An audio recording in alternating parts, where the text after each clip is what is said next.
தான் எங்களுடைய பொதுச் செயலாளர் கேட்டாரு. அரசுக்கு உயர்கல்வின்னு ஒன்று இருக்குது, அரசாங்கம் ஒன்று இருக்கிறது. அரசாங்க நிதியில ஏன் நீ திறக்கல?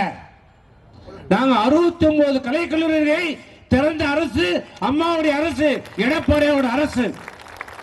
11 மருத்துவக் கல்லூரிகளை அரசாங்கத்திடம் திறந்த அரசு அம்மாவுடைய அரசு, எடப்பாடியோட அரசு. 7 சட்டக்கல்லூரி இங்க 120 கோடி ரூபாய் அரசாங்க நிதியிலிருந்து திறக்கப்பட்டது. ஒன்னா மாறி கோயில் காசுல கையை வச்சு திறக்கல. ஆளுமை மிக்க தலைவர் எங்களுடைய தலைவர் எடப்பாடியார். நிர்வாகம் என்றால் என்னவென்று தெரிந்தவர் எங்களுடைய தலைவர்.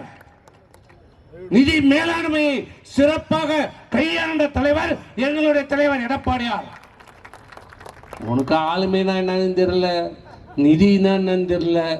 நிதினா தெரியும், பணம் தான் தெரியும், அதை வீட்டுக்கு எடுத்துன்னு போறது மட்டும்தான் தெரியும். குடும்பத்தில் எல்லா பேருக்கும் நிதி இருக்கும், பேர்ல கூட நிதி தான். ஆனா நாட்டு மக்களுக்கு எதுவும் இல்லை. இன்னைக்கு பெருமையா சொல்றார், முன்னாள் அமைச்சர் சொல்லியிருக்கிறார், நாங்கள் 50 கல்லூரி தந்தோம். தயவு செய்து இந்த பொய் பித்தலாட்டம் தயவு செய்து சொல்லாதீங்க. 50 கல்லூரி எந்தெந்த ஊர்ல சொல்லுங்க பார்ப்போம்.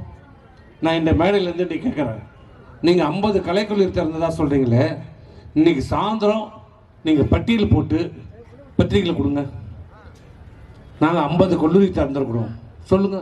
எந்தெந்த ஊரில் எங்கெங்க அரசு நிதியில் திறந்தீங்களா, அறநிலையத்தில் திறந்ததா கூட இருக்கட்டும், 50 கல்லூரி பேரை சொல்லு பார்ப்போம்.